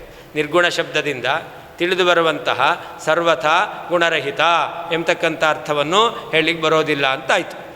ಹಾಗಾದರೆ ವೇದ ವಾಕ್ಯ ಇದೆಯಲ್ಲ ನಿರ್ಗುಣ ಎಂಬತಕ್ಕಂಥ ವಾಕ್ಯ, ಅದೇನಾಯಿತು? ವ್ಯರ್ಥ ಅಂತ ಆಯಿತು. ಅದನ್ನೇ ಸಂಹಾರ ಮಾಡೋದು ಅಂತ ಅರ್ಥ. ಸಂಕುಚಿತ ಅಸಂಕುಚಿತೋ ವಾ ಕೋಪ್ಯರ್ಥ ನಾಸ್ತೀತಿ ವದಸೀತಿ ಭಾವ. ಅಸಂಕುಚಿತವಾದ ಅರ್ಥವೂ ಇಲ್ಲ, ಸಂಕುಚಿತವಾದ ಅರ್ಥವೂ ಇಲ್ಲ. ಅಸಂಕುಚಿತವಾದ ಅರ್ಥ ಯಾಕಿಲ್ಲ? ಅಖಂಡಾರ್ಥವಾದ ಹೇಳ್ತೀಯ. ಸಂಕುಚಿತವಾದ ಅರ್ಥ ಹೇಳೋಣ ಅಂತಂದರೆ ಅದು ಶಬ್ದದ ಅರ್ಥ ಅಲ್ಲ ಅಂತ ಹೇಳ್ತೀಯ. ಆದ್ದರಿಂದ ಸಂಕುಚಿತವಾದ ಅರ್ಥವೂ ಇಲ್ಲ, ನಾವು ಹೇಳುವಂಥ ತ್ರಿಗುಣರಹಿತ ಅಂತ ನೀವು ಒಪ್ಪಲ್ಲ. ಅಸಂಕುಚಿತ ಅರ್ಥ ಒಪ್ಪಲಿಕ್ಕೆ ಬರಲ್ಲ ಅಖಂಡಾರ್ಥವನ್ನು ಹೇಳೋದ್ರಿಂದ. ಅದನ್ನು ಅದರಿಂದ ಎರಡು ಅರ್ಥ ಇಲ್ಲ ಅಂತಾದಮೇಲೆ ವೇದಕ್ಕೇನು ಅರ್ಥ? ವೇದ ವ್ಯರ್ಥ ಅಂತ ಆಯಿತು. ಇಂಥ ಹಿಂಸೆಯನ್ನು ಮಾಡ್ತಾ ಇದ್ದೀಯ. ಇದನ್ನು ಉಪಾಸ. ಕದಶನೇನ ಅಂದರೆ ಏನರ್ಥ? ಸಂಕುಚಿತ ಅರ್ಥ ಕಥನ ರೂಪೇಣ ನಾವೇನು ಮಾಡ್ತೇವೆ? ಕದಶನ ನಿರ್ಗುಣ ಅನ್ನೋದಕ್ಕೆ ಪ್ರಾಕೃತಿಕ ಗುಣರಹಿತ ಅಥವಾ ತ್ರಿಗುಣರಹಿತ ಎಂಬುದಾಗಿ ನಾವು ಸಂಕುಚಿತವಾದ ಅರ್ಥವನ್ನು ಹೇಳ್ತಾ ಇದ್ದೇವೆ. ಅನಶನಾತ್ ಕದಶನಂ ವರಂ ಇತಿ ನ್ಯಾಯಾತ್. ಉಪವಾಸಕ್ಕಿಂತ ರುಚಿ ಇಲ್ಲದೇ ಇರತಕ್ಕಂಥ ಆಹಾರ ಅಥವಾ ಕೆಟ್ಟೋದ ಆಹಾರ ತಿನ್ನೋದು ಒಳಿತು ಎಂಬತಕ್ಕಂಥ ಒಂದು ಗಾದೆ ಅಥವಾ ನಿಯಮ ಇದೆ ಅಂತ ಅರ್ಥ. ಸಂಕುಚಿತ ಅಂದರೆ ನಿರ್ಗುಣ ಅನ್ನೋದಕ್ಕೆ ಶಬ್ದದಿಂದ ತಿಳಿದು ಬರುವ ಅರ್ಥ ಗುಣವೇ ಇಲ್ಲ ಅಂತ ಅರ್ಥ. ಅದಕ್ಕೆ ಸಂಕೋಚ ಮಾಡ್ತೇವೆ ನಾವು. 3 ಗುಣ ಇಲ್ಲ ಅಂತ, ಗುಣವೇ ಇಲ್ಲ ಅಂತ ಅರ್ಥ ಅಲ್ಲ, 3 ಗುಣ ಇಲ್ಲ, ಪ್ರಾಕೃತಿಕ ಗುಣ ಇಲ್ಲ ಅಂತ ಇದು ಅರ್ಥ ಸಂಕೋಚ. ಗುಣವೇ ಇಲ್ಲ ಅನ್ನೋದು ಮುಖ್ಯ ಅರ್ಥ. 3 ಗುಣ ಇಲ್ಲ ಎಂಬತಕ್ಕಂಥದ್ದು ಅದು ಸಂಕುಚಿತವಾದ ಅರ್ಥ. ಸಂಕೋಚ ಮಾಡ್ತೇವೆ, ಅರ್ಥಕ್ಕೆ ಸಂಕೋಚ ಮಾಡ್ತೇವೆ. ಎಲ್ಲ ಅನ್ನೋದನ್ನು ಬಿಟ್ಟು ಕೆಲವು ಅಂತ ಮಾಡ್ತೇವೆ. ನಾವು ಹೇಳ್ತೇವಲ್ಲ, ಎಲ್ಲ ಕ್ವಶನ್ಗೆ ಆನ್ಸರ್ ಮಾಡ್ಲಿಕ್ಕೆ ಬರಲಿಲ್ಲ ಅಂತಂದರೆ ಎಕ್ಸಾಮ್ಗೆ ಹೋಗ್ಬೇಕಾದ್ರೆ ಎಷ್ಟು ಗೊತ್ತಿದೆಯೋ ಅಷ್ಟು ಆನ್ಸರ್ ಮಾಡು. ಹಂಗೆ ಅಷ್ಟೇ ಅಲ್ಲ, ಎಕ್ಸಾಮ್ ಇಟ್ಟಿರೋದು ಎಷ್ಟು ಗೊತ್ತಿದೆಯೋ ಅಷ್ಟು ಬರೀಲಿಕ್ಕಲ್ಲ, ಎಲ್ಲ ಕ್ವಶನ್ಗೆ ಆನ್ಸರ್ ಮಾಡಬೇಕು ಅಂತಲೇ ಇರೋದು. ಆದರೆ ನಾವೇನು ಹೇಳ್ತೇವೆ? ಆಗಲಿಲ್ಲ ಅಂದರೆ ಎಷ್ಟು ಗೊತ್ತಿದೆಯೋ ಅಷ್ಟು ಮಾಡೋದು. ಹಾಗೆ ಇಲ್ಲೂ ಕೂಡ ನಿರ್ಗುಣ ಅಂದರೆ ಗುಣ ಇಲ್ಲ ಅಂತಲೇ ಶಬ್ದದಿಂದ ತಿಳಿದು ಬರೋದು, ಆದರೆ ಅದನ್ನು ಒಪ್ಪಲಿಕ್ಕೆ ಬರಲ್ಲ. ಅದಕ್ಕೋಸ್ಕರ ಏನು ಮಾಡಬೇಕು? ಅದಕ್ಕೋಸ್ಕರ ಏನು ಮಾಡಬೇಕು? ತ್ರಿಗುಣರಹಿತ ಅಂತ ಮಾಡಿ.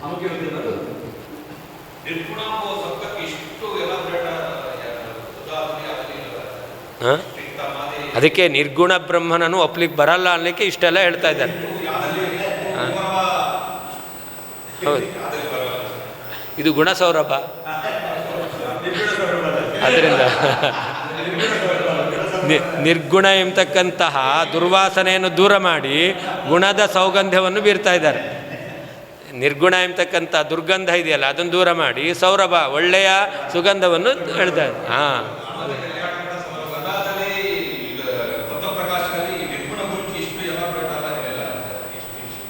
ಅದನ್ನೇ ಹೇಳಿದ್ರೆ ಇವರು ಮಾಲೆಯಾಗಿ ನಿಮಗೆ ಜೋಡಿಸಿ ಕೊಡ್ತಾ ಇದ್ದಾರೆ.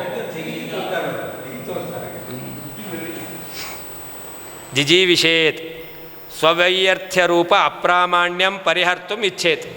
ಶ್ರುತಿ ಏನು ಮಾಡುತ್ತೆ?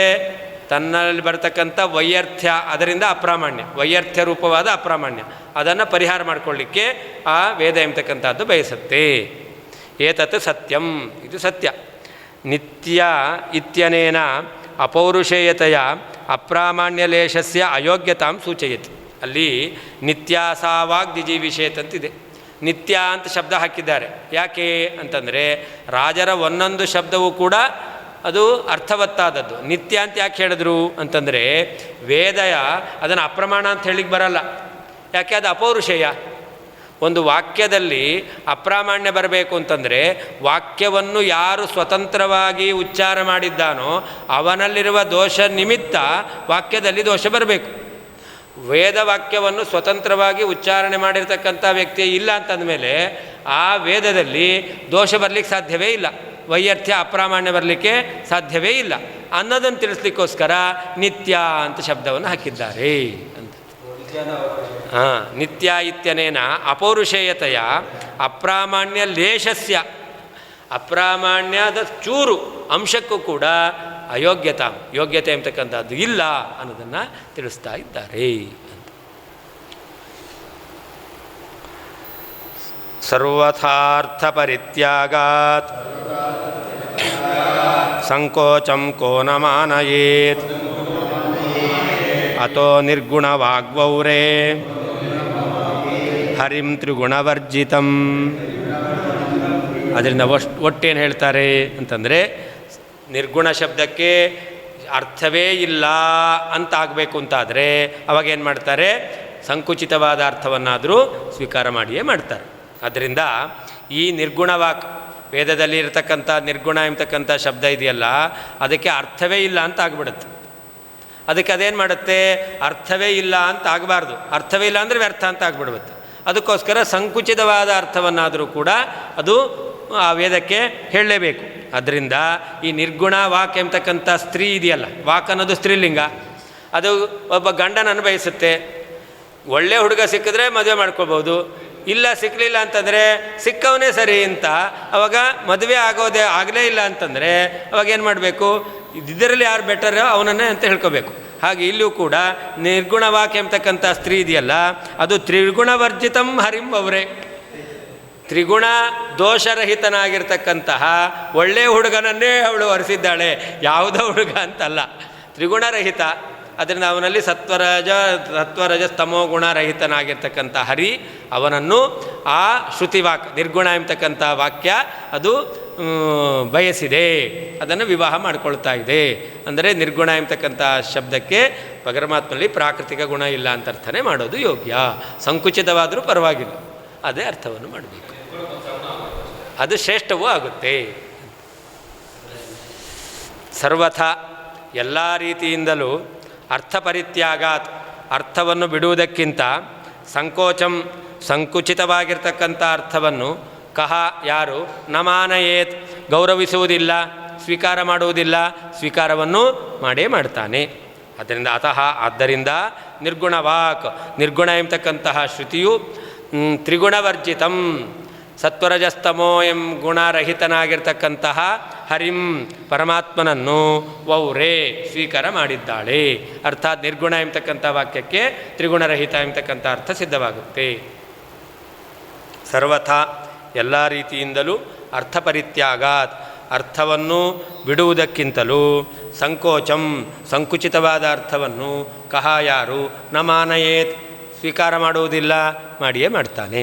ಆದ್ದರಿಂದ ನಿರ್ಗುಣವಾಕ್ ವೇದದಲ್ಲಿರ್ತಕ್ಕಂಥ ನಿರ್ಗುಣ ಎಂಬತಕ್ಕಂತಹ ಶಬ್ದವು ತ್ರಿಗುಣವರ್ಜಿತಂ ಸತ್ವರಜಸ್ತಮೋ ಗುಣರಹಿತನಾದಂತಹ ಹರಿಂ ಪರಮಾತ್ಮನನ್ನು ವೌರೇ ಸ್ವೀಕಾರ ಮಾಡಿದ್ದಾಳೆ. ನಿರ್ಗುಣ ಅನ್ನೋದಕ್ಕೆ ತ್ರಿಗುಣರಹಿತ ಅಂತ ಅರ್ಥ. ಫಲಿತಮಾಹ ಒಟ್ಟರ್ಥ ಏನು ಅಂತಂದರೆ ಹಿಂದೆ ಹೇಳಿದಂತಹ ವಾಕ್ಯಗಳಿಗೆ ಅನಶನ ಕದಶನ ಅಂತ ಈ ವಾಕ್ಯಗಳಿಂದ ಹೇಳಿದ್ರಿಂದ ತಿಳಿದು ಬರುವಂಥ ಅರ್ಥ ಏನು ಅದನ್ನು ಹೇಳ್ತಾ ಇದ್ದಾರೆ. ಉಪಸಂಹರತಿ ಇಷ್ಟ ತನಕ ಹೇಳಿದಂತಹ ವಿಷಯವನ್ನು ಉಪಸಂಹಾರ ಮಾಡ್ತಾ ಇದ್ದಾರೆ. ಅತಃ ಇತಿ ಅಂತ. ಅತಃ ಸಂಕೋಚಸ್ಯ ನ್ಯಾಯತ್ವಾತ್ ಅರ್ಥ ಸಂಕೋಚ ಮಾಡಲೇಬೇಕು. ಹಾಗೆ ನಿರ್ಗುಣ ಅನ್ನೋದಕ್ಕೆ ಅರ್ಥ ಸಂಕೋಚ ಮಾಡ್ತೇವೆ ಅಂತಂದರೆ ತ್ರಿಗುಣರಹಿತ ಅಂತ ಅರ್ಥ ಮಾಡಬೇಕು. ಆದ್ದರಿಂದ ಪರಮಾತ್ಮ ಅವನು ತ್ರಿಗುಣರಹಿತ ಎಂಬುದಾಗಿ ಸಿದ್ಧವಾಯಿತು. ವೇದಕ್ಕೆ ತ್ರಿಗುಣ ಎಂಬತಕ್ಕಂತಹ ಶಬ್ದವನ್ನು ಹೊಂದಿರುವಂಥ ವೇದ ಸರ್ವಥಾ ಗುಣರಹಿತ ಅಂತ ಹೇಳೋದಿಲ್ಲ, ತ್ರಿಗುಣರಹಿತ ಅಂತಲೇ ಹೇಳುತ್ತೆ. ಇದಿಷ್ಟು. ಹಾಂ, ಇನ್ನೂ ಇದೆ.